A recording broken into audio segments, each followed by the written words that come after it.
The British Empire was arguably one of the most evil, genocidal institutions to have ever existed, but who cares if you can even remember? There is so much historical amnesia about what the empire really entailed. The fact that you don't really teach colonial history in your schools. There's no real awareness of the atrocities, the fact that Britain financed its industrial revolution and its prosperity from the depredations of empire. Having trouble recalling all of those atrocities? Well, here's a reminder: the 5 biggest committed in the 20th century alone. Up to 29 million Indians starved to death under British rule, while we exported and stockpiled millions of tons of food from the country. This one-sided hatchet job was recently shared to Facebook by an acquaintance of mine. His political allegiances align with the pro-Scottish independence movement and First Minister Nicola Sturgeon's Scottish National Party.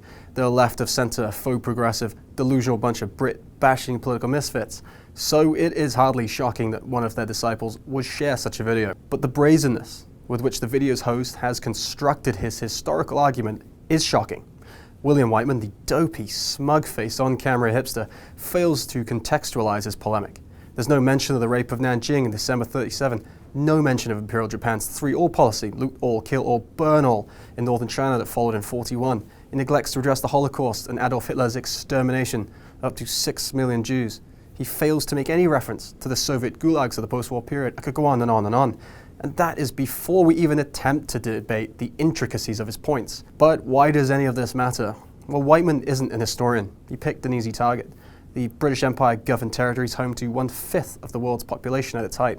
Admittedly, it wasn't all sunshine and rainbows, despite the empire's many roaring successes.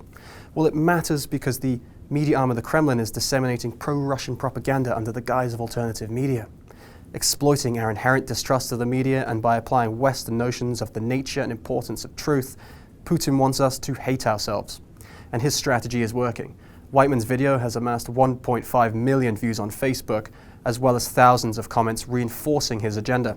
But he works for a company called In the Now. And whilst it's not immediately clear to viewers, they are owned by none other than RT, Russia Today, which, as the Russian state broadcaster, received 19 billion rubles, or just over $300 million in the Russian Federation's 2016 budget.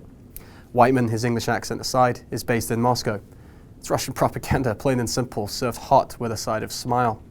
This slickly produced, quirky viral venture started life as a regular show on the RT news channel before it transitioned to a standalone entity in the spring of 2016, and that's according to an RT spokesperson in an email to BuzzFeed News. The project, though originated as part of RT's television platform, eventually spun off as a separate brand because its creator, a host of RT's cable news channel, wanted to explore a less formal digital format. The email continued with an attempt to stress In the Now's editorial independence. Although RT doesn't support all the views expressed by the platform, we always appreciate Anissa's contribution to the discussion at large. But if you're now convinced that In the Now's hosts will ever drift from the official Kremlin line, you are almost surely mistaken.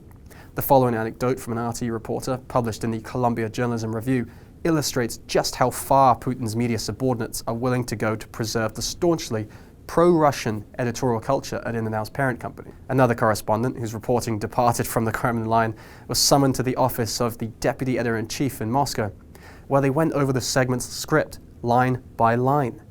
He had a gun on his desk, the correspondent says. For the Rebel.media, I'm Alexander Jones. If you liked that video, make sure to click below to subscribe to our YouTube channel.